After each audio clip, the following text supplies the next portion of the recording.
Deze is hartstikke awesome Jeff.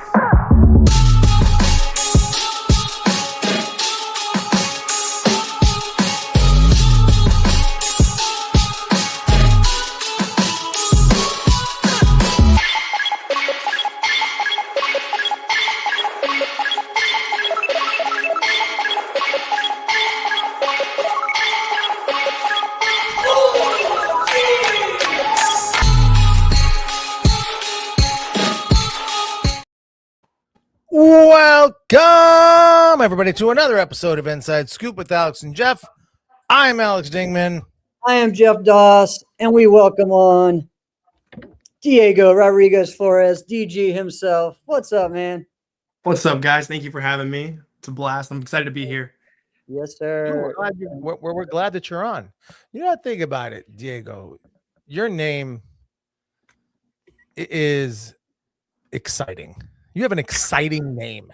An exciting name. Say your name fast. Like, you have to have an Hispanic accent to say it really fast. How does your family say? I want to know how your family says your name. They say it correctly. I say it terribly. I hear it.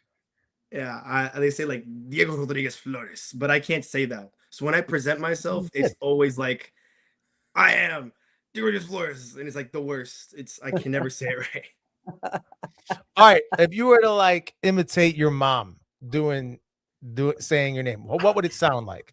It's great. It's very high pitched, and it's like my first, middle, last name. It's like Diego Rodriguez-Florez. Oh, that was pretty good. I'm in trouble. I'm in trouble. Or she's cheering you on in a tournament. It's like the same level. She's either cheering you on or she's screaming at you because she's mad. But it's like the same tone. Yes. Well, yes. that's awesome, man. See, I don't know why I just had this idea that like your mom's gotta have an accent and it's gotta be entertaining. So very high pitch, very high pitch. Yeah. Alex, we were at Rhode Island, and Brett was telling me of his like, oh man, like some of the moms that like remind him of like my mom and Jenny Marks, right? Casey Marks is Casey Nash's mom. Both of them, their voices were very distinguished, and you could you could pick their voices out, and you heard them every finals. And yeah, it's pretty much same thing with your mom is one of those, I think. And you know, and Brett was like, yeah, like Cody's mom, Priscilla was, you know, gets kind of like that. There's a lot of them, and so it's funny that the tradition is continuing on. Yeah, interesting you said that about Butch and Casey's mom. I definitely know the voice you're talking about. I can't picture what she looks like. Okay. I definitely know what she sounds like. Yeah. I 100% know what she sounds like. But That's I can't crazy. picture, like right off the top, I can't picture her. Yeah. I could earshot, yes. But you know, but there's other guys like that. Like if you've never seen Joe Greenhaw, you know what he sounds like. Oh yeah. Oh yeah. You know what I'm saying? But that's cool. That's awesome. That's awesome. So glad you're on, brother. Yeah, man. So DG, it's kind of funny because I think I remember we asked you, and it's been some years now, right? Asked you on, and you're like, well, I don't know if I want to right now. I'm like, okay. And then we just kind of didn't even present this. I think it's been 3-4 years since then. So hey, it was like 2-3 years. It was the Toronto when they did the rule change. Yes. That's kind of wild. What was that, 2022 then, right? Or 2023? Yeah, around there. Yeah. So pretty crazy stuff. But you know what, man? Like, again, this is your home tournament. So what is it like? And you know, what is it like to have a tournament that's like that close to you that you literally don't have to, like you said, don't have to stay at the hotel? But also, like, what is your favorite part of it? And you know, because it is your home event. Yeah, I think for me, since it's my home event, my favorite part is like driving there. Of course, is super good. Not the Miami part. That's terrible. Driving there, Miami traffic is the worst. But when you get there, I get to see a lot of the people that I haven't seen in like years, or since I guess last year at the same tournament. Like my first two instructors show up every year. My first style was actually Kempo when I was in pre-K. So that guy shows up every time. Master Noir, I love him, Oh, and I see him, and I'm like, "Whoa, you're here!" And then he gets to see me like a year later. Like now I have facial hair. Like last time he didn't see me with that, so I get to see him. I get to see my first grandmaster who gave me my black belt in Taekwondo.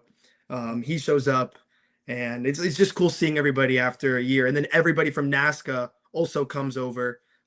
Hates the heat, and but they're there, and it's like a combination of both worlds. But I love the tournament. well, you said It's the always a heat. fun time. What was the heat like this weekend? Was it Man, intense? my car was terrible to go back to.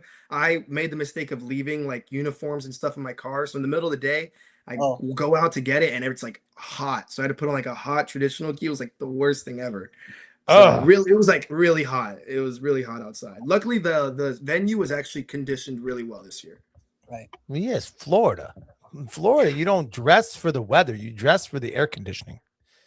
That's true. That's true. That's But funny. you know what? Speaking of that though, Diego, well, when you leave something in your car and you're like, oh crap, just whatever I had, it is now toast. It's unusable. I used to have this hack, right? It was when everyone had foam dip everything, right? It was foam dip everything for sparring gear. Listen, on a summer day, if you want your gear really light, leave your stuff out in the sun in your car for a little bit. I don't know what that stuff is pliable. It's so soft and it gets Well, lighter. yeah. Do it too much, then you're just going to end up with cancer. So maybe don't do that. Wow. Am I right though? You're right. You're right. I remember that. I mean, and then if you really want to hurt someone, you keep Leave it in the winter. in the winter time. Yeah. And you're like Yeah. just hitting That's someone with the a worst. frozen glove. There would be guys, there would be old, there'd be old school guys that was just what they had, duct tape and mismatched gear, and they would just leave their stuff. It just lived in the trunk of their car. You could tell it lived there for probably 6 years. You're like, this is disgusting. And then, but yet they'd be the old school guys, so they'd actually be pretty good. And then they'd hit you with this rock solid, funky gear. You're like, this is the worst. Yeah. Yeah. I had that happen at Capital Classics. A guy that just kind of came in, and it was just, and literally he didn't have a gi on. He had a tank top and sweatpants on, and had like the old wrinkly old gear. Yeah, it was bad. It was crazy. All right, so Diego, I mean, always a big tournament for you, and again, man, like you did your thing. You won the traditional grands, so congrats to you for that. And again, man, a lot of people. I mean, we'll get to the team stuff as well, but a lot of people, don't realize, hey, dude, you have a lot of grand championships over the past 3 years. So, or has it been 4 years? 23, right? 23, 22. I don't know when was your first time winning them, but it seemed like it's been a long time. Yeah. Yeah. So again, man, you're always out there. You're always, in a lot of ways winning, maybe the most amount of grands each year. So, when it gets to Miami, like, what is that feeling as a competitor for you to make sure you come out on top at your home event? Yeah, I've definitely, especially, I mean, this year's been hard. I mean, Mitchell moved up and he's a beast. He's doing really good.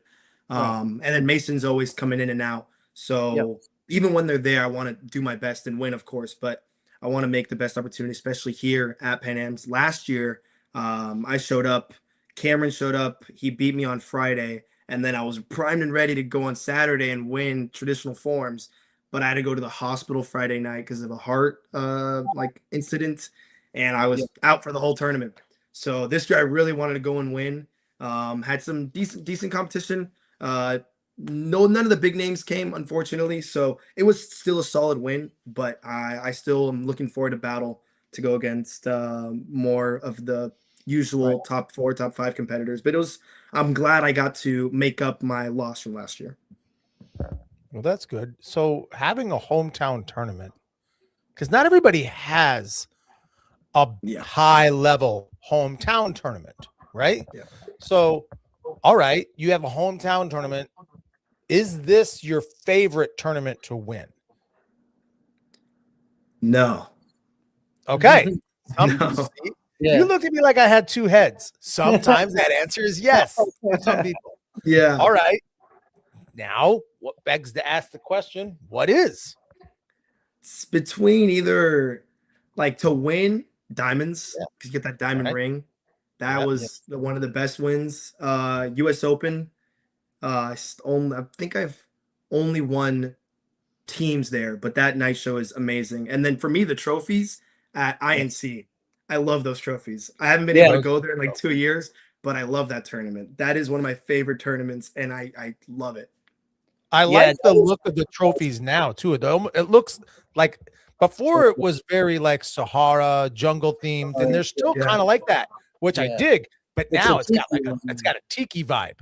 Oh yeah, let me see yours, Jeff. Oh, that was this year. Look at that. See, you got the little tiki man. Dude, that's so cool. They go crazy with them. It's like I know. And the cool thing is it has like blinking eyes and stuff too. Right. So I can have it, the lights stay on. I can have it fast blinking, and I can have it slow blinking. So I freak out the students every now and then. But yeah, I mean, it's fun, man. Because here's the deal: I never got to compete there all the other times I've been. So this is the first time I actually got to compete at INC because I went the first 2 to 3 years, and I was just coordinating the tournament and stuff. So I didn't get to compete. So this is the first year I got to compete, and so that was fun. That was definitely fun. I agree. A lot of those are very like fun and important tournaments, and it is different too. It's like what is the most fun tournament, and then what's the most fun tournament to win? There's a little bit of difference, right? Right. And Diego, I think you won. Well, you won the grand during the daytime at the U.S. Open that year. But not in the ISKA. And so I think that was that. And the thing is, like, truthfully for me, it's like that's the one where we win money. So in a lot of ways, I'm just like, hey, you know. So I mean, that's always my opinion on it, but whatever. So it's kind of funny, and you know, I don't know. I'll be quiet on the other stuff, but you know, that tournament's got to step up on the prize money. That's all I gotta say. for being that big, you know, maybe. Yeah, let's go. All right, let's see. Your sensei was amazing, and the music was spot on. Best form that he saw all weekend. Awesome. That's quite an endorsement.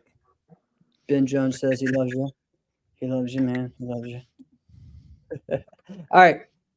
As far as give me some shout outs, because again, you had a lot of students that were there. And then also some standouts, because there are people that were maybe their first time winning in certain divisions or first time on stage or whatnot. So who are some, and you, yes, you are a big time competitor, but you're all over the place, man. You're moving around. You're watching everybody. Yeah. I know you know what's going on. You're not like the person just and just focuses on themselves, which you can at times, which is not a bad thing, but you're all into it. Yeah. No, this one, especially this year, I had a lot more students at this tournament. So I had she won the overall and was on the night show in Chicago, but Aria Dodd, Chicago was her first time in the AKAs. She already had done a little bit of black belt last year, but only like the locals because she's from Tampa, where I used to go to school for college. So she came to this one, won, and then she won the overall. So I was really happy, proud of her. I had another little student, but he didn't win the runoffs, but he won Trad Challenge as a 10-11 competitor against Lucas Stravinskis, who's like, he's like top of the 12-13 division in Trad, or 13 and under. And he won Trad Challenge. I was really proud of him. Also, I had another younger student. Her name is MJ. She's not on a team, but she won her divisions as a 9 and under competitor, and then got 2 of the 5 9s in the trad weapons runoffs for 13 under girls as the 9 and under competitor. The 10-11 girl actually won, so the younger girls are doing pretty good in that division. Some shout outs. I teach him for sword, or I made his sword for him. He continues to train. I check up on him every now and then, but Matthew Castillo did really good and won I think his first overall ever in trad forms for 14 to 17 boys. Really good form on stage as well. Took 2 9s from Judah, which is not an easy task. Judah is amazing. Judah's, in my opinion, I don't know if it's a hot take. I think Judah's the best youth competitor of all time. I think he's amazing. He's up there. like, at least That's for a hot consistency, I don't know. Consistency. He's been going since like 10, 11, and he's Yeah, still I know. going like nonstop. I definitely think he I think especially like 14 to 17. Like, and the thing is, I think he still has another year. That's what's crazy. You know what I mean? I always feel like he's like, Once it's his he last moved- year. Because once he moved, not many people, once they move into 14, 17, have that success, especially in boys, right? Yeah. We've seen it, with, your sister and Avery and Alice in the 14, 17 with girls, right? But in the boys, we don't always see that because you know what, man, you get those like growth spurts, you get the 16, 17-year-olds, some of them are already 18 or, like they're like you said, a man child, you see that, but this dude is it's crazy. And he just keeps getting better. And with sword too, which everybody's either doing like bow and some with commas, but sword, I don't know. He's just amazing. And also trad weapons too. He does pretty well in. It's just he's been amazing. But forget about his wins and trad weapons that he has. Yeah. Yeah. Well, you brought up something I didn't think that we'd touch on. Best junior competitor of all time. Yeah. That is Diego. That is a statement. Man. It's a statement. I'm not too old, so pondering. I don't know. I think he's so good. He was so good. Yeah, well, yeah. Let's throw some out there, Jeff. Who do you think? Like maybe like, all right, this is probably one of the best junior competitors of all time. Well, I'm going to go really old school. I'll go Jimmy Pham is always one that Yeah, I would say that would be one. Up there. It's hard to say because some of them had like. Yes, and the longevity too. Like, even we think of Matt Emion, but he's like, dude, I lost a lot as a junior, but he also won so much too. So it was like kind of crazy. He made so many grands, but he didn't win all the grands. We always saw him in the grands because he did a great job. Like he made the runoffs all the time, every single time, which in his time was a really tough thing to do. But he's right. He didn't win the grand all the time, but it is someone that you always think about. Like, like during his time, like you didn't see a finals with him not in it.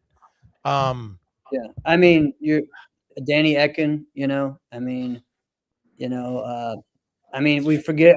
I know like because some of these people had great adult careers, but like Mackenzie, Sammy, Caitlin, all of them had great junior years as well. So even Casey Nash, but to me, he's my number one probably of all time.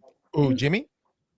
No. Casey Nash to me is It's hard to say she's not the best competitor of all time because of everything she's won, her longevity as well, and truthfully, and yes, Carolina Haley as well is one of the best. Yeah, Haley Glass for sure.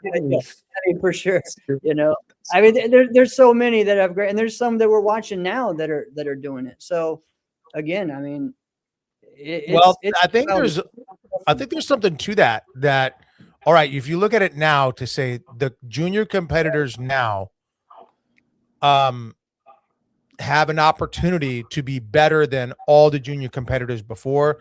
Yep. Sure. I think there's definitely an opportunity for that because they get to compete so much more and there's so many more opportunities for them to perform so they can have the opportunity to do that.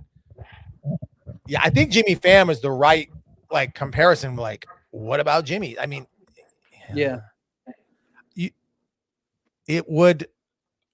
it's tough, man. Like a name like Tyler Weaver jumps out to me, but I don't think he had as much success when he was super young, right? Like we saw him winning, but he didn't win the grands.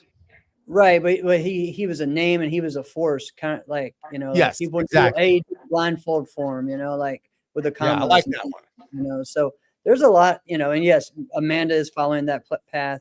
There's so many. Michael Molina. Michael Molina. Isn't even this guy has so many grands and he's still in the 1300. You know what I mean? Yep, and that's like bananas. So there's so many. It's wild, man. And I mean, it's a interesting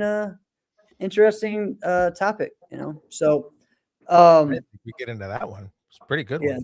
yeah, that was a good one. All right, so you guys, again, you know, you guys are you and your sister are the reigning traditional team forms champs. So we got to see you guys dust off the team form a little bit. So what is that like as this kind of worked out as a good timing for you to, hey, let's do this. So we're getting prepared for US Open. Explain that. Yeah. Done it I think we've done it this same way. Either we know we did the same thing last year. I think we did the same thing the year before, but it's always like, all right, that was our last year. Really, we did really good, awesome. And then Pan Am's comes around and mom's like, hey, it's like the home tournament. You guys want to do it? And we're like, yeah, sure. Last year we brought back a form that me and Connor Chastain used to do last year. We did Sansai. With the same song that I did in the night show this year. We did that.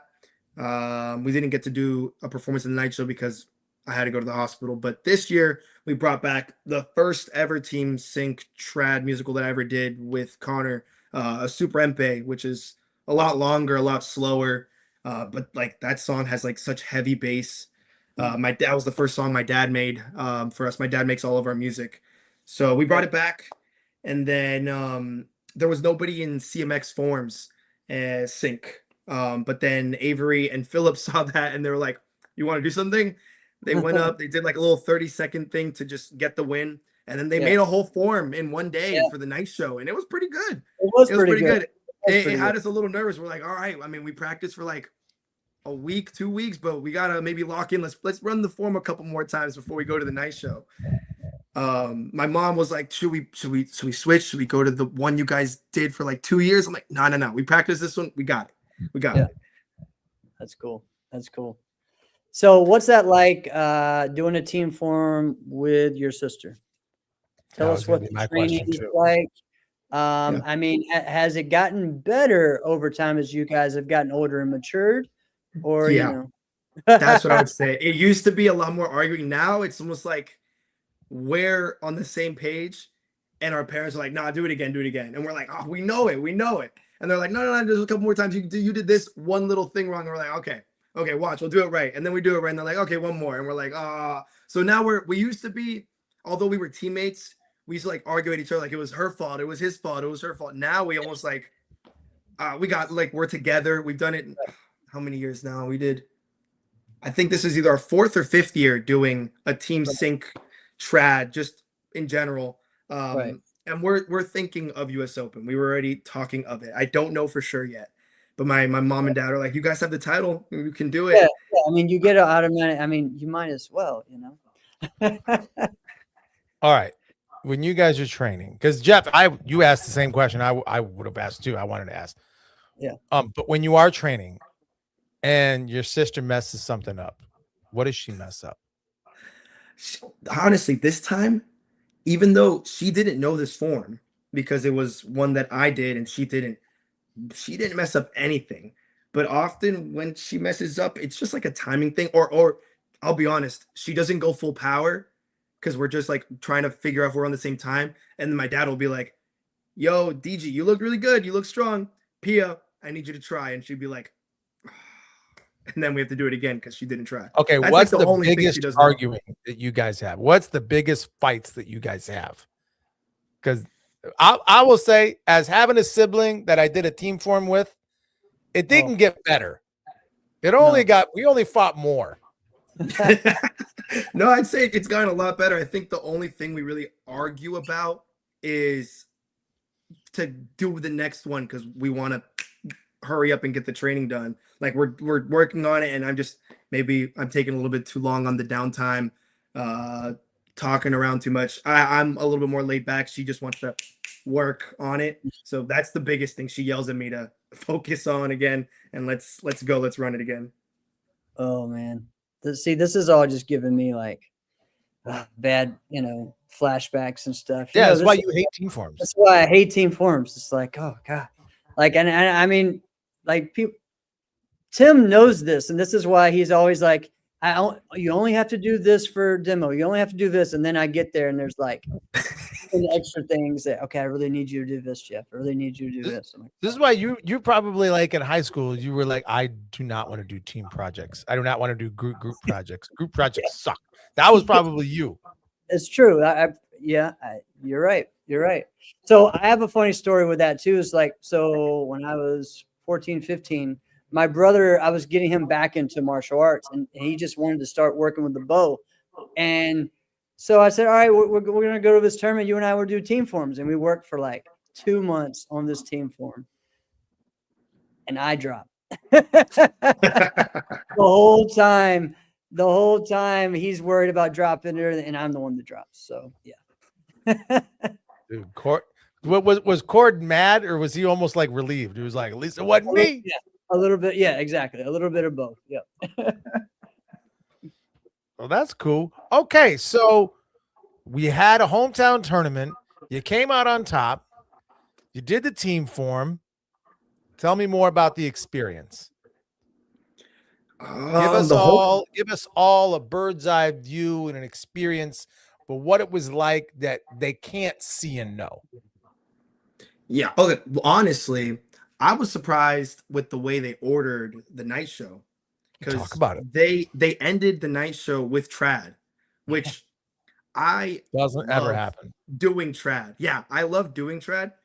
I think it's boring to watch. Like, especially like watching it, I think trad is boring.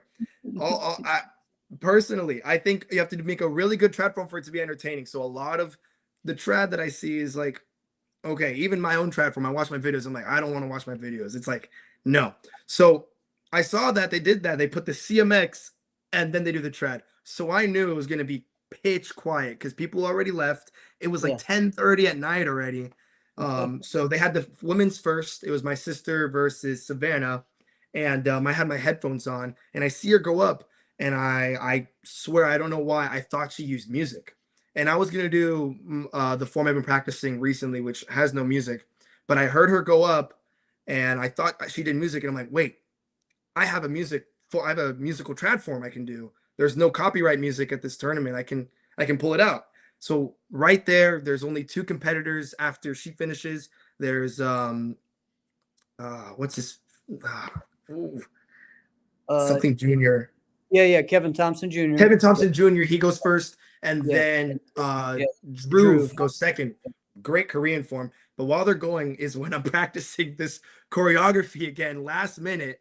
I'm like, I want to do it just to finish off with music so it's not dead silent in this room. Because I hate doing a trad form and it's silent. And I hate even worse, it's silent, but I hear people bickering because it's really distracting. So the music will help drown it out. So I wanted to surprise my parents too, because my dad made that song years ago. So I asked my teammate Trey, you guys had him here last week. I asked him like, hey, play this song. And he's like, a song, you're doing trad. I'm like, yeah, I'm just going to do this. And then I went out there and I didn't mess up because I haven't practiced Sansai in a minute. Personally, I've taught it to my students and I've practiced it with them with teaching, but I haven't spent enough time honestly to like do it in an individual division. But with the music, I knew that could carry it a little bit more. So it came out okay. That's awesome. That's cool, man. Got a lot of performer tendencies in you, man, that you're just dropping on the show. Just like I love it. You know, I think it's great. And it really, we have a very unique type of competition that we do. All right. It is not, there's little nuances that we do that like, all right, yeah, it could be comparable to a gymnastics flow routine and how it goes or in how it gets scored. But there's really not anything exactly like what we do. All right. So it is a weird thing to do. And there's a whole lot of nerves in it. But I found it, I giggled to myself when you were like, yeah, trad's boring to watch. All right. So, but super exciting. I agree with you. Super exciting to do. And when you do it, like when you're personally doing it, you're like, that was one of the best things I've ever done. Right. Yeah. And you feel great. You feel amazing. And those fellow competitors within this niche thing that we're doing, whatever that division is, they get really into it too. So I love it. It's really interesting. But I think that just tells us more that our sport is a niche, individualized sport. And it is good. Listen, I'm gonna tell you this. All right. This is our hobby. This is our careers. This is our athletic outlet. Right.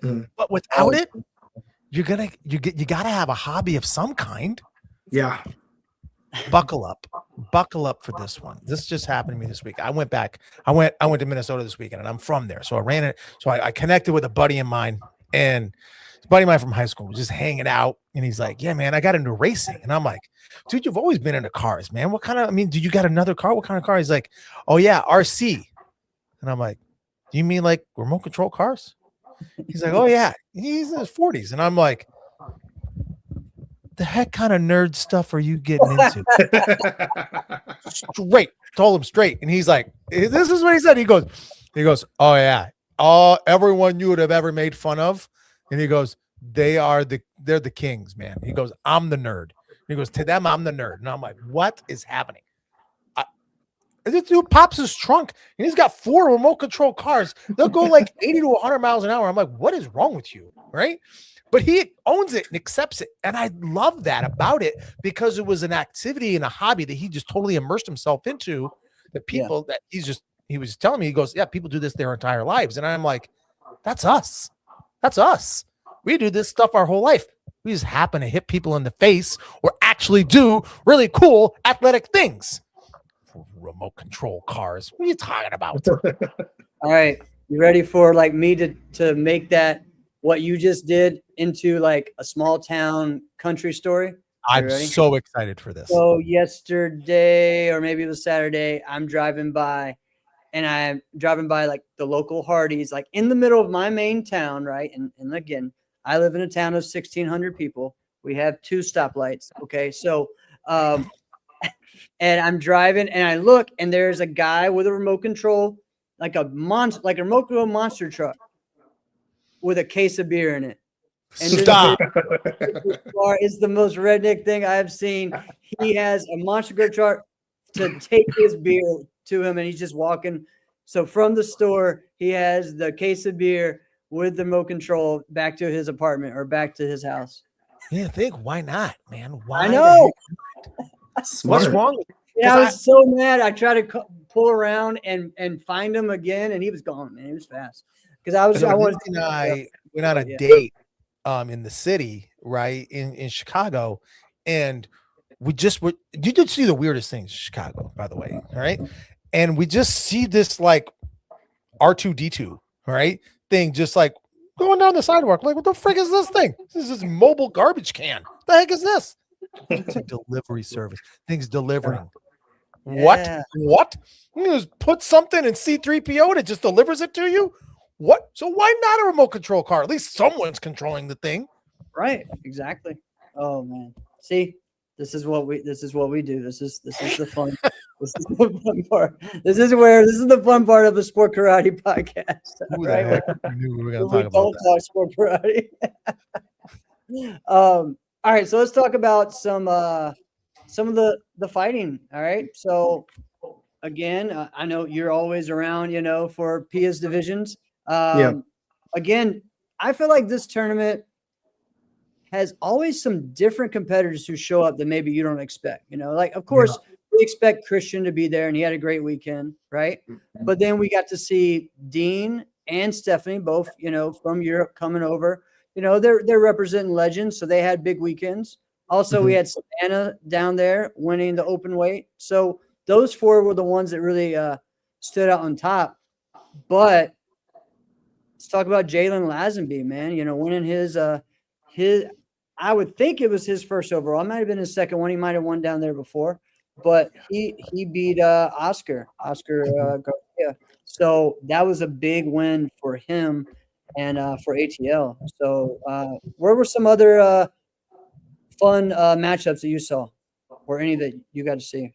I primarily for fighting, because they always put them in the back. They are not in the back, but they always put them away, and it's at the same time that like the forms are going. I want to watch the fights, and then I had Yeah. students, so I missed most of them. I watched all of PS or most of PS fights. Pia, I think, lost both times to I don't know her name, but the legend girl from Germany. She's a really good fighter. Really good fighter. Really good. And then I got to see the fights in the night show. That fight of I think Oscar versus the guy from ATL. Yeah, Really good fight. Really good fight. And then Christian also had a really good fight too. I was on his side getting ready to go, and he went crazy. Yeah, congrats, Shay. She was on there for grands. You know what's wild about that, Jeff, is before this tournament, I was actually talking about Jalen and Oscar. And I was like, man, these guys are so talented. Like, when are they gonna it's time for these guys to win an overall. It's time for these guys.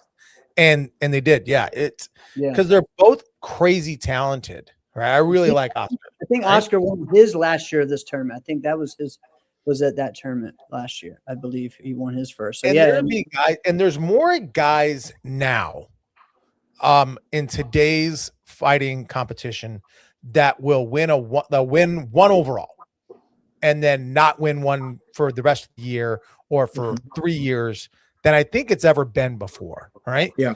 So there'll be more like in the 90s, in the 2000s, even in the 2010s, it would be rare if you just had one guy win one overall for that year. Normally you got, all right, this guy won 3, that guy won 2, this guy won 4, this woman won 5.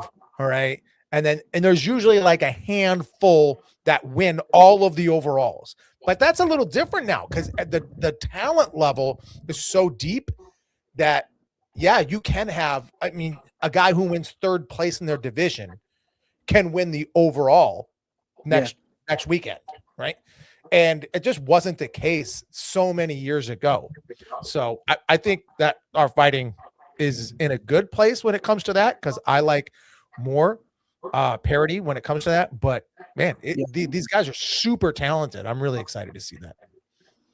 Yeah, and of course in the females as well, you know, and this is that's exciting. She wasn't at Quebec, but you know, Stephanie won at the open weight at Rhode Island, and then wins this one, you know, and again with high level competitors in the building. So pretty exciting to see. I think this time of the year, I mean, you know, it's just to me, it's the most exciting with Battle and US Open back to back. Like they're two of the most important and legendary events in the sport.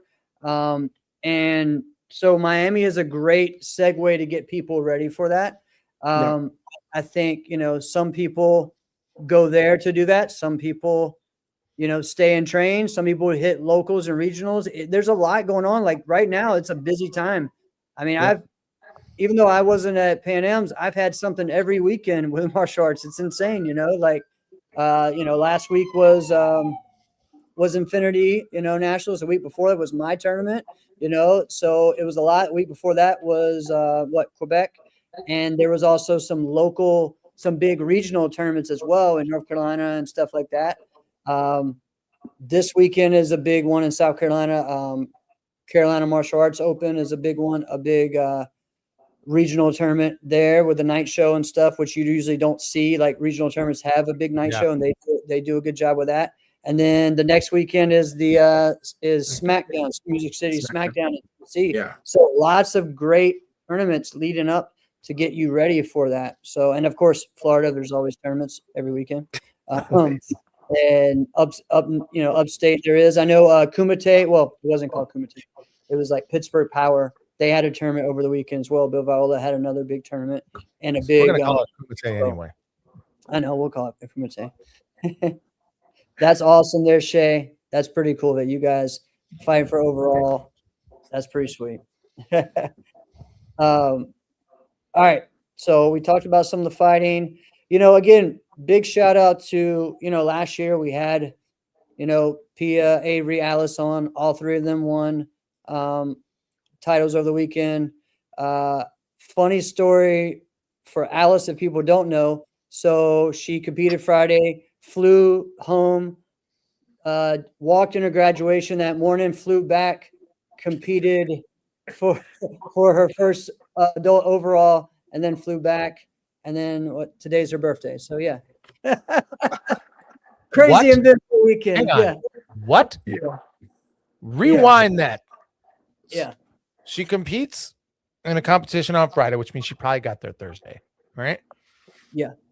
Competes on Friday, wins, takes off, takes a red eye, likely, gets back home. Florida, Georgia's not that bad. So, yeah. Gets does graduation, immediately just heads back to the airport so that she can go in the finals. But that's risky because sometimes the finals, they'll just like they'll switch somebody out. All of a sudden now you're earlier on, or oh, never mind, you weren't here for this. So that's pretty cool. no. Yeah. And then it's her birthday right after all of that. Yeah. So Happy it was funny too. What a cool experience. I think she was freaking out, because she went back by herself. Her dad didn't come back with her. And I think everyone was I think Ronnie was giving her a hard time, like, oh yeah, no, we moved it up to the front. So, so you're going to miss whatever. Messing with her. But yeah, so it was kind of crazy, but those three ladies are doing great, and excited to see their growth. And again, we didn't see him this weekend, but dude, Mitchell has been on fire as in a lot of ways, probably the real rookie of the year right now. In a lot of ways, because of how he's won 3 out in some tournaments, 4 out of the 5, 3 out of the 5 divisions. So there's all of them, every tri division. It's crazy, except for Korean Challenge. But he did at Quebec, and so I think so. Yeah, so kind of crazy how he won all 5. So pretty wild, man. So I don't know. So it's pretty cool. I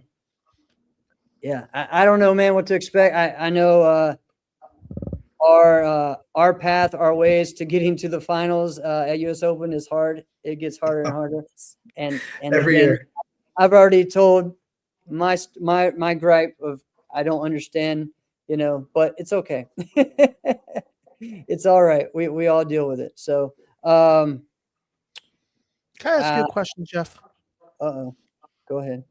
Well, it's just a personal opinion. Like, we don't want to change anything about like our experiences and like how we got to where we are in martial arts because we love and cherish those things. However, do you kind of wish that you were 21 years old right now? Oh yeah. Okay, so see, that was I didn't think that was, but like that doesn't mean that you would change being on CJB. No. Like you would never want to change that, know? Because I think there's like 2 athletes that everybody associates with CJB. It's like Jason Borelli and you, right? Mm-hmm. Right. That doesn't mean that like, all right, there wasn't all the others, but I mean, if you were like an early 20s competitor right now, you'd because you did 20 some divisions. Now you'd actually have an opportunity to do more divisions than you did. And I don't know about that again. Jeez. That's a lot. But I do get the itch. Like this weekend, I'm like, this weekend I can do both 35 plus grands and both 18 plus grands, and I'm gonna do 35 plus fight. I'm like, all right, let me see how I can get in every single grand. You get that itch every now and then that you want. Well, that's why I asked the question of like all the different divisions. Would you, if you were doing that now, like what Diego does a lot of different divisions too. Yeah. Would you choose to do different divisions? Like, would you choose to be like, I think I'll do traditional weapons also? Would you, I don't know. Yeah, I mean, I dallied with that a little bit in the 30 plus, of like trying to do traditional, weapons and stuff. I think I did when they first started traditional weapons, and when I was like 16. I tried it a little bit just to see what the rules really were going to be because they were still. We didn't really know what those rules were at the time. We didn't know what they were going to be. We didn't know. So we just kind of all tested things out. Well, let's see what this is going to be like. Let's see what this was. I mean, I remember when they changed the rules for Korean to be like, no, you have to do a traditional Korean form, but it can be modified. It can't be like a creative form, because it used to be Korean was like creative. Korean was the creative form division for in the mid 90s. Yeah. But so some people were like, okay, well, we would actually do Taekwondo forms like we're supposed to do. And then there was one guy that said, I'm just going to slow down my creative form, and that will be my Korean form. And that's what he did. And he did like chop, punch, high block, punch, like just slowed down creative form, and just with shuffle front, and like, so everyone was kind of just experimenting. And I still feel like we're seeing that now with the open traditional. I feel like we're seeing that even with Korean Challenge. There's a couple gripes I have as a coach, but also as someone who was involved in helping create Korean Challenge. Guys, just read the rules, please. All the judges are just be in the corner, front, all 3 rounds. Like, why do we have to be any different than traditional challenge on that? If traditional challenge is always there, then let's do that there. Let's make it simple. The other thing, let's make sure that the system is correct so that the first and second place people don't go against each other in the second round. That makes no sense. That defeats the purpose. That just screws people out of their position. That makes no sense. So that's happened in the past few tournaments. Hopefully that gets better. Let's make sure that's correct. My thing is always, I think we need to think about naming these divisions a little better. Okay. Like, like traditional challenge still makes no sense to me. And that's why it's still confusing. And every year, all the Taekwondo guys that come in are like, all right, I'm confused. How come we can't compete in traditional challenge? Well, it's for Japanese. Well, why doesn't it say that? Why does it say, why title it that? Same thing with open traditional, So if open traditional is supposed to be Chinese and Kempo, why not just call it Chinese Kempo? Like, how to help a guy. Yeah. So, but now we're, Kevin Thompson Jr. won with that, which I think the division makes sense. That's what I was picturing of the division being for someone like that with that title. But I don't know what it is. And really, when you ask people, you can't really get a direct answer either. So I feel like we can't have this gray area. We got to be more direct with that, especially when we have new divisions like this. So would the traditional challenge, would a better name just be classical WKF? Kata. Well, no, just call it classical kata or kata challenge. All right. I mean, I think WKC has a great, name for it. I think they call it classical kata or just karate forms or something. I mean, I don't know. I mean, just karate. Like or just kata, like, because kata makes sense, and then you have Korean forms. I mean, you just make that work. So, okay, I'm with that. All right, I got another question for you guys, Diego. Let me know your opinion, okay? Because Jeff, you just brought this up, and I am for uniformity. Do you think we should just have the 3 judges spread out for every division?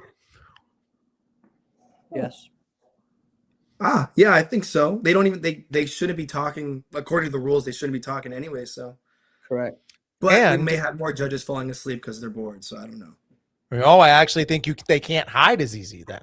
Oh yeah. You're right. Because sometimes they can do one of these, but they're sitting. There's 2 other guys right next to them. You know what I mean?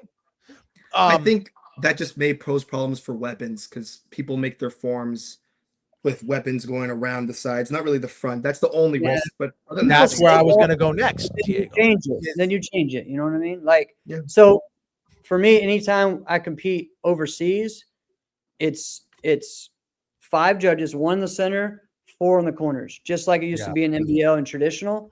And a lot of them do that. WKU does that. I believe WKC does it, but they may have switched that. But WKA used to do that. I know Waco used to do that, but I think they're all up front now. But, I like that personally. But I'm fine with just 3 in the front, but the 2 corners in there. And that way it's spread out. And that way it's focused that way. And if we did – I'm sorry. I dropped my bad.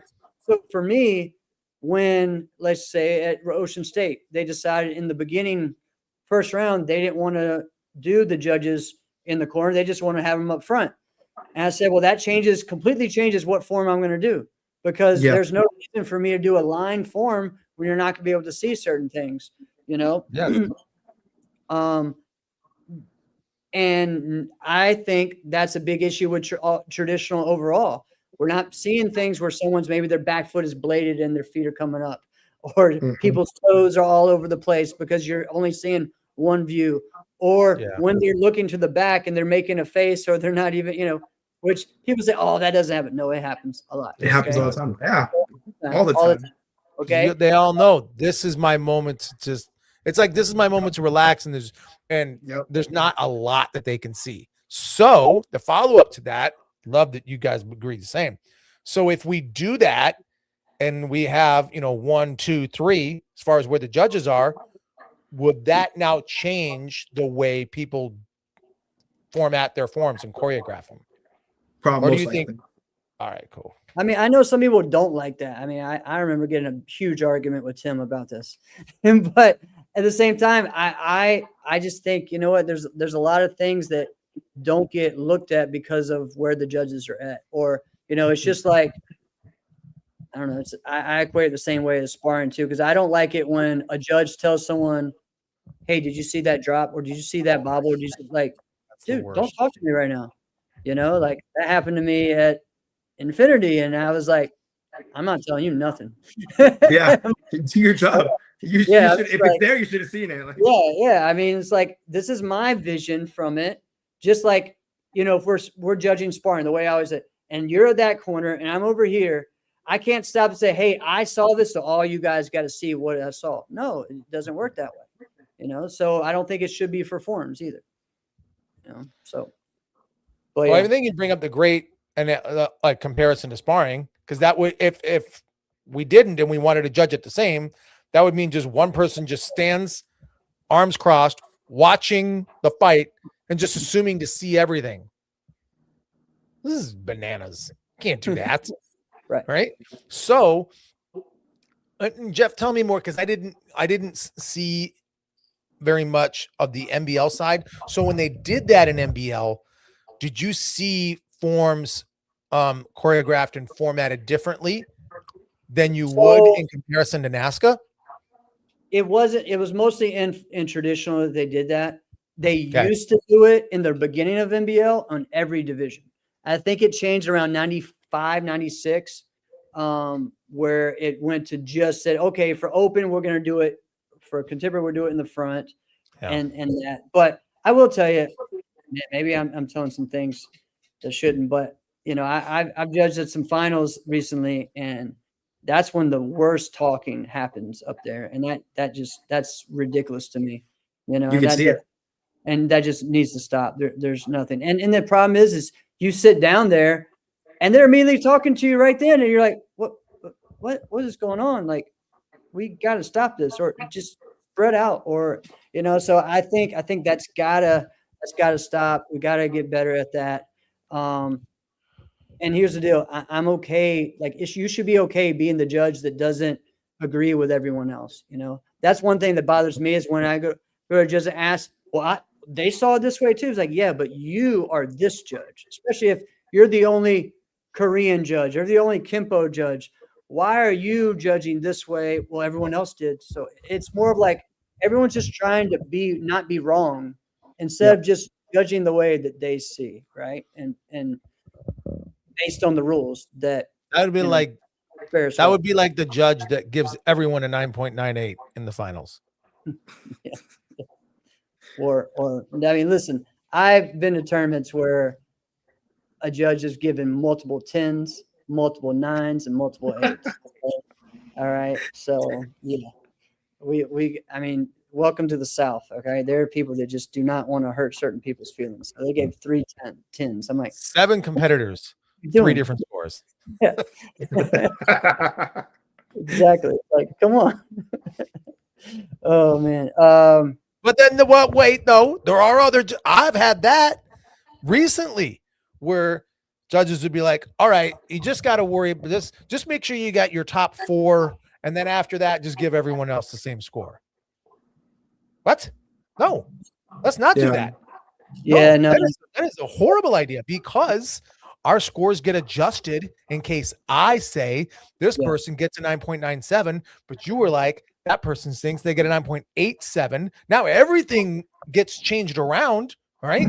Because all of our other 5th place and beyond, we just gave them like a 9.5 or whatever. So now everything is screwed.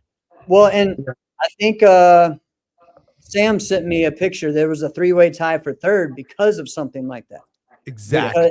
And there was and it was because someone's score had to move up and everything else. So yeah, I think I usually do when I'm at a NASCAR event, when I'm judging, I'll do my 5th through 8th be a 5, and then everyone else I'll go 4, 3, whatever low I need to do, however there is. But I kind of like the way they do it at WSKL, where they go all the way down, because they break every one of each. Yeah, they go all the way down. If you got 9 competitors, you're given 9 scores. And because the machine can handle it. They split the divisions. They split the divisions up to where 9 is the max competitor you're going to get, which I like it as well. And then if you say, I think this happened, they split up the men's traditional, right? They had those 2 winners, and they said, all right, you guys both get first place, but only one of you is going to the night show. So they made them go head to head and pick from there. And then that way it was the traditional winner, the creative winner, and the extreme winner or whatever that made it. So that I thought it worked out pretty well that way. So I tell you, I'm impressed with their organization and all the hard work that they've done up there in Wisconsin, man. So keep it up. Oh man, 20 plus interdivisions, too many. It is. I think in a lot of ways it's harder on the judges, and so that makes it a little bit easier and fair as well. So well, I think you hit the nail on the head there, Jeff. And I don't want it to sound it's about to sound bad, but whatever. Actually, I think for forms, judging has never been easier. Never been easier? Yeah. I mean, I'm not saying like you've got 4 people who could win the overall, but now they're in the same division. Yeah, that's hard. All right. To figure out like, all right, who am I going to give the win to? But if you really think about it, you don't have to guess your score. Like it's very simple. Well, all right. Judging has never been you weren't around when we would have the top 3 go, okay, and then they came back and judged the top 3, and then everyone else gave you the score after your form, okay. So that's the way it used to be. So really, you're right. You know that, Diego? It's a lot easier now to judge than compared to then. What I'm saying. It's very true, and a lot of places did that and still did that, and there's still places that do not like that we tell them to watch everyone, like tournaments in Virginia, like, and still do not like that. And like, oh, this is stupid. And I'm like, okay, whatever. They still want to do it the old school way. And then I was at a tournament where they finally did it, all the divisions, but then when we get to grands, they decided to just score us the old school way. I'm like, what are we doing here? Yeah, I don't know. And then do a whole tournament one way. And then we had down to the final when it really matters. Throw this wild card in there. What? Yeah. And then we had only 3 judges, and we had one guy give 3 9-9s. So yeah. That's what I was talking about. And a 10. Yeah. So there you go. And so it used to be like that. And their justification was you'd see there could be 24 competitors in a division, right? And you random, right? You call 3 competitors up, all right? They're going to come up, do their form, go back. Do their form, go back. All 3. Then they come back up, and their justification as to why they did that was to kind of feel out what the division is going to be like. What the range was going to be, yeah. And what the range is going to be. So essentially what they were telling you is if you're one of those 3, good freaking luck. It's going to suck for you, right? Yeah. And then for the 4th competitor on, they would just give you a score as soon as you were done doing the form. As soon as you're done, yeah. So bad. Yeah. So bad. But that's why I say judging forms has never been easier than it is right now. I'm not saying like, all right, you got to figure out who won the men's 18 plus CMX division. Like, yeah, that actually is hard. That's harder than maybe it's ever been. Figuring out who the winner is, but figuring out what score to give, never been easier. Yeah, never been. Yeah. Right. Yeah. I mean, I got to give a shout out to there was a tournament in Mexico and 65 in the men's Japanese division. Stop. And Ramel went first, and they did the whole first three and everything, and he won the whole division. Yeah, 65. So yeah, I always that's always one I share with people of like, and when people are asking me, well, how big is this, and what are tournaments in Mexico like? I tell people that story all the time of how stacked 65, and all of them are killers. You gonna tell me that he went up second too? Is that what happened? Yeah, well, he went first. Yeah, he went up first and won the whole division. Yeah, and his students him. No, there's even more other people go. Yeah, and it's like, nah, it's still that guy. Yeah, and you know what's cool is that he went up, and I'm trying to remember if he did this or his students did this because the students watched him. They all went because the tournament was at a Six Flags in Mexico City. They all went on a ride and came back. Division was still going on. Oh yeah. maybe two rides. They went on 2 roller coaster rides and then came back. Dude, some of those rides you got to wait in line for like an hour. I know. Oh, it's like a 2-3 hour division, 65 people. It's crazy. Well, I mean, people, you know, us, we don't think, oh, Mexico City is not that big. No, it's humongous. No, Mexico City is massive. How many people live in Mexico City? If Mexico City was in the United States, I heard like it would be like the 3rd largest city in the country. Yeah, I think it's bigger than that, but I don't know. I think it's is it bigger than LA? No, it's in that top 4, I believe. So I don't know. You might be right on the top 3. I don't know. But it ain't New York, but nothing else is. Yeah, you know. Yeah, but it's like so compact, dude. Like that's what I mean. That like the population. I bet you it would be like the 3rd largest city in the country. I think is what it would be. And shout out to them because dude, they'll have 3 different tournaments on a weekend, and people would just like go and go, and all of them packed, 600 to 700 fighters, whatever. I mean, and the thing is, what's funny is that I asked someone, I said, "Hey, how was your nationals or whatever?" Like, "Oh, it was all right. We had like 500 something competitor." Like, dude, that's really good. That's a good. Yeah, but not really for Mexico. We usually have 800, 900 for just a regular tournament. It's insane. So, yeah, it's wild. But yeah, I mean, I've been there on Sundays, and there'll be 900 people at a karate tournament on a Sunday there. So, but all right. One more question about you. So, Diego, before we finish up, but have there been any training type changes and upgrades? And then of course I want to get some shout outs from the weekend as well too. What's changed over the past, I guess, maybe year just for you? You know, I mean, there's a bit of going on. So yeah, no, definitely. After what happened last year, up the training a little bit. I actually went up to still train with Robert Young for like almost a decade now. I actually went up to him before Diamonds, and I just went up again with my student Aria just last month.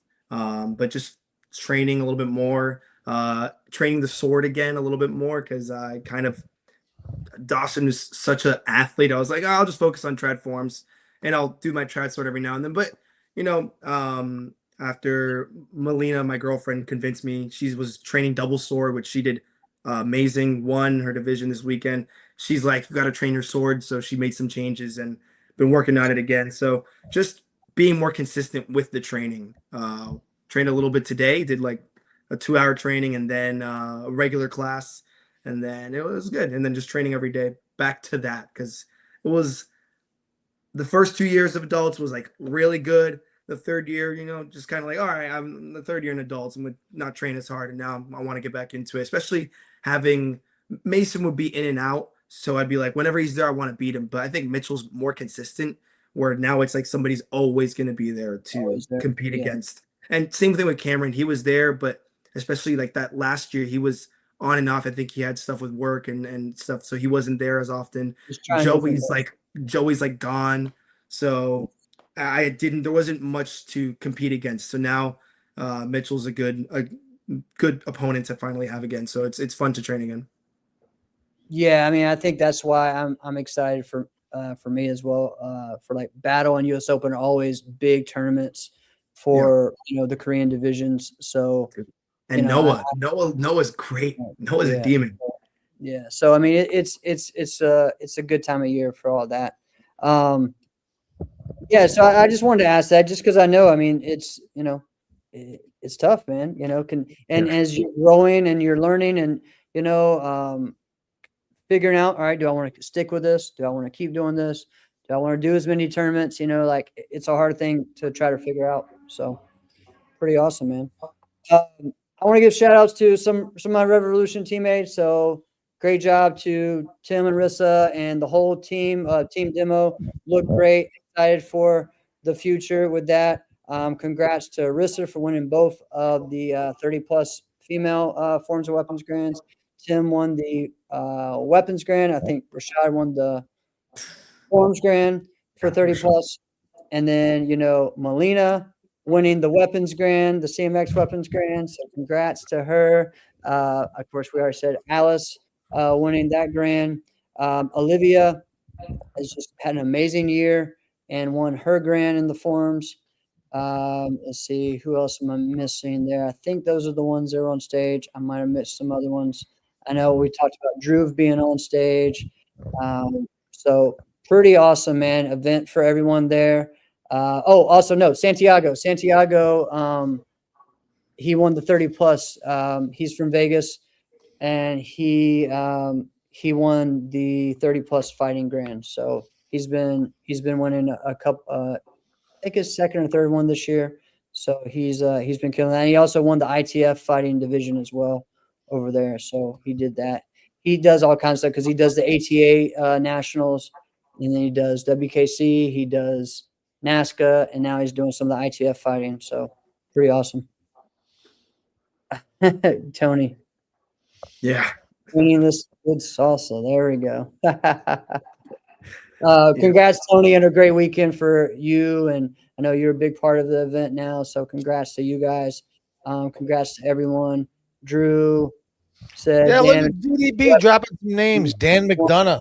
Dan is a good old fellow black belt from National Karate. Yes. Oh, congrats to you, Dan.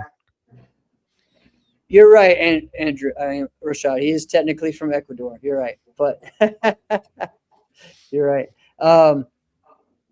Yeah, I'm trying to think some other shout, but I mean, a lot of great people just stepping up and having great wins. So, Diego, what is going on with you before battle? Training. I think I'm gonna have a seminar next weekend at my school that I used to teach at in Tampa. Okay. And then just training hard to get ready for battle. I think I'm gonna head up there early, get accustomed to it. Yeah, I'm excited. I'm really excited for this one. I think it's gonna be a big one. We'll see if we do sync. I think that'll be a good one to get ready for US Open if we end up doing it. And that's gonna take a lot more training because they weren't here this weekend, but I mean, your team's got a solid one with Noah on that joining in, and they're pretty consistent with it. So we want to go out there if we do. Yeah, I mean, it's going to be exciting. I think it's going to be a pretty awesome matchup, this year at US Open. So it's going to be. I mean, there's so many possibilities. I think this is that time of the year where people start like, okay, what's going to happen? Who's going to be, and really just making it is a win in a lot of ways. Yes. People because of, like, again, we've said we don't understand the rankings, we don't understand them, so some of them don't make sense. Yeah, I mean, but again, after this weekend, some people may move up, some people may stay the same, some may be gone. You just never know. And so really, I always just tell people, let's just wait till battle and US Open. That's really it. And that's really when a lot of it really happens. You know what I mean? That's what they look at. Yep. That's when you got to be entertaining because sometimes they don't even put the divisions in. Last year, they didn't put in the 14-17 men or boys traditional.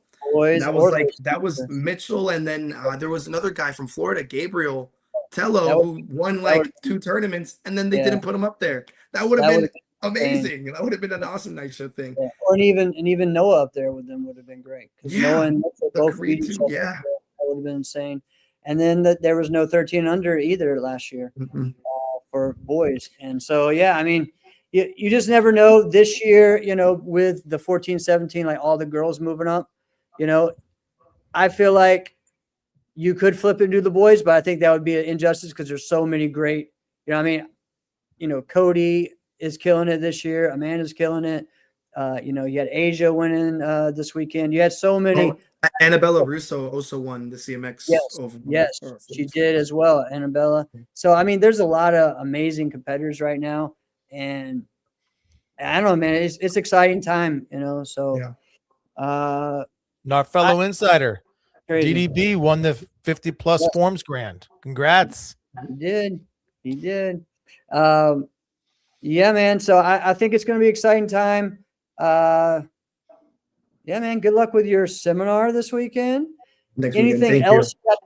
You got anything else you got to add or want to shout out or? We did say congrats to your sister for winning, right? I want to make sure we didn't mess up. I think we did. No, she did really good. She won on stage. Not her first one. I think Quebec was her first win, but really good to get the win at home. I think she's really focused and driven for Atlanta, as well as Melina. She really wants to the double sword form, and Alec with this double sword form. Both of them, they looked really good on stage. Yeah, so. Alec was really good, man. I've been impressed.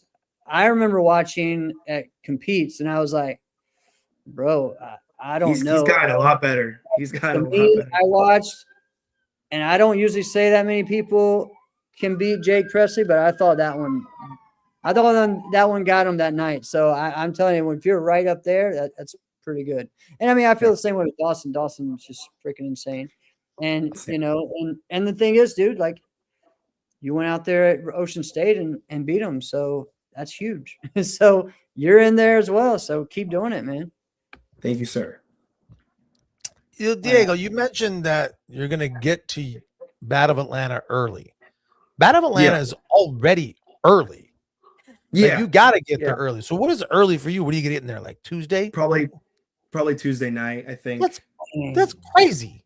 I know, it's crazy. You got to get there Tuesday to compete on Saturday. Yeah, no, compete on Thursday. Yeah, we compete on Thursday now. So I think I haven't looked at the schedule. I know teams is always Thursday. And I know demo we have Thursday, but I think also they're making challenge on Thursday too, aren't they? Just make weigh-ins on Sunday, the Sunday before, or something like that. Something crazy. Yeah. Oh man, I knew I missed one. All right, thank you, DDB. Yes, Philip, congrats, winning both CMX Grands. I mean, I hate to say it, but we're getting used to it. Kind of like Judah, and both those guys. But just keep up the good work, and congrats to those guys there. Hamza looked amazing on stage against Philip. I think how did I just forget his name? From AKA Jeremiah. Oh, he was great. Jeremiah looked awesome this weekend as well. So and Adamas won the 14-17 weapons. Okay. Awesome. So I missed that one. So congrats to Adamas for that win.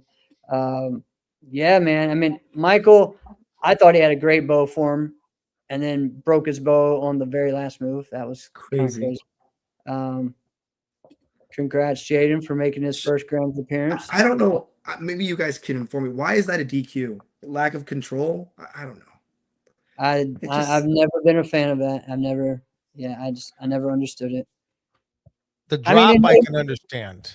The drop, but breaking your weapon, I don't know, bro. And again, it's like I don't know. Happens once a year where we have to go over that one could have been just been like, all right, it didn't happen. You know what I mean? Break it at the end, make it part of the thing. Like, why is that DQ?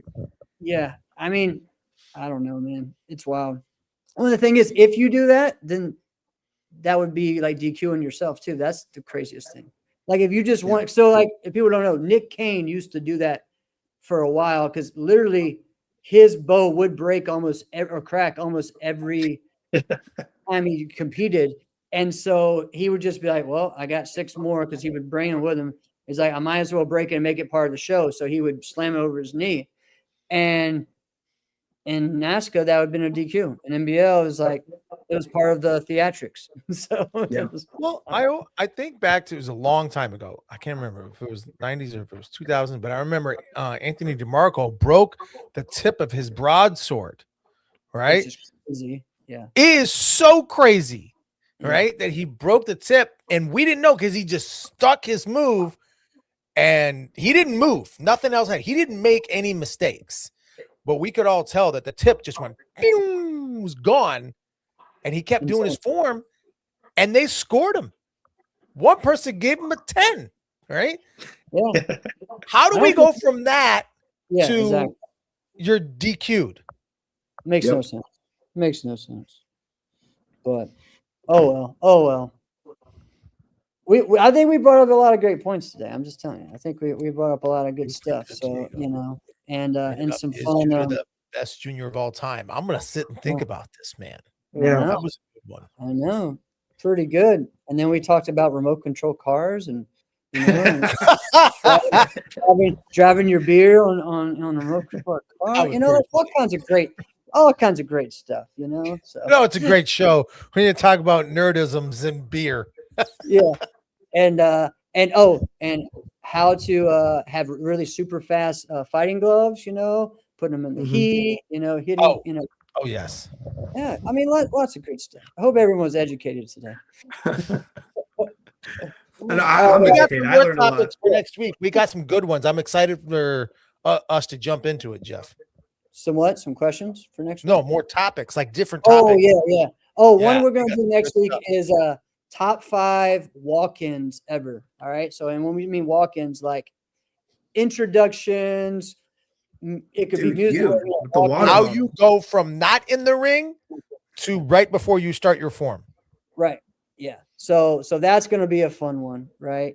And, oh man, I missed that. So for you guys that don't know, the Netflix thing was happening too, right? So I'm literally on my phone trying to go back and forth between the finals and the fight, the fight card. Yeah. And I thought I had it to where I could watch both at the same time on my phone, but then it With said pause one. and one would pause. So I'm just looking at like a frozen this. And then, well, see, my son Wesley was trying to watch the last episode of Mall. So I'm watching 3 things at once. And then he finished it, and then I'm able to get on. Yeah, it was just wild. So I was all over the place. Just go get you like an iPad mini or something, man. Yeah. I have all that stuff too. I just didn't want to go get on it. All right. I know. It's crazy. All right, Alex. This has been another episode of Inside Scoop with Alex and Jeff. I'm Alex Dingman. I'm Jeff Doss. See you guys next week. Thank Diego. Thank you so much, guys.